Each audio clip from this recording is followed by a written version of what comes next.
अंतरिक्ष के विशाल विस्तार में, जहां सितारे मखमली कालेपन के खिलाफ हीरे की तरह चमकते थे, मंगल नाम का एक रॉकेट स्टारशिप ब्रह्मांड में उड़ गया। ये इंजीनियरिंग का चमत्कार था। इसकी चिकनी चांदी की पतवार दूर की आकाश गंगाओं की रोशनी में चमक रही थी, क्योंकि यह शून्यता को सटीकता और अनुग्रह के साथ काटती थी।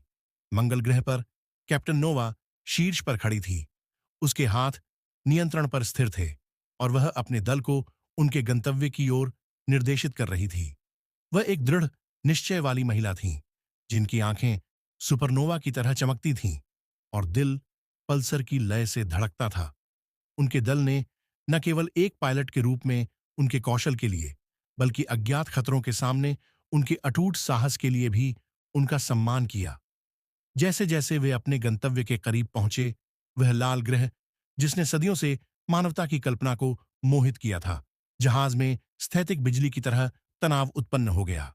चालक दल को पता था कि उनका मिशन जोखिम से भरा था, लेकिन वे यह भी जानते थे कि वे ज्ञान और रोमांच की तलाश में अग्रणी खोजकर्ता थे।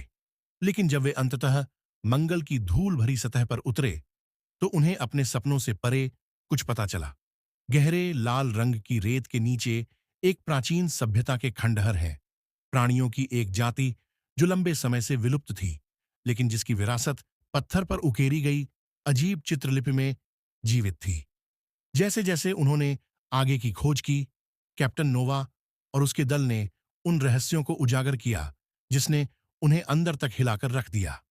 उन्होंने आकाश गंगाओं के पार लड़े गए युद्धों के बारे में, समय की क्रूर आलिंगन में खोए प्यार के बारे में और इतनी महान शक्ति के बारे में सीखा कि वह वास्तविकता को नया आकार दे सकती है।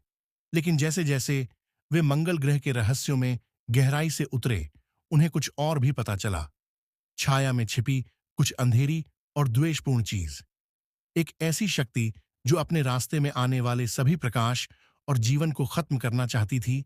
एक ऐसी शक्ति जिसने न केवल उन्हें, बल्कि पूरे अस्तित्व को खतरे में डाल दिया।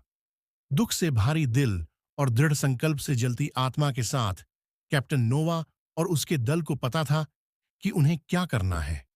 वे केवल अपने साहस और एक दूसरे पर विश्वास के बल पर इस प्राचीन बुराई का डटकर सामना करेंगे।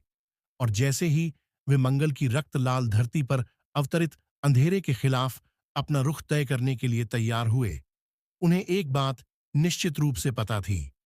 इससे कोई फर्क नहीं पड़ता कि आगे क्या परीक्षण करना होगा या क्या बलिदान देना होगा, वे एक संयुक्त मोर्चे के रूप में उनका सामना करेंगे। स्वयं विस्मृति।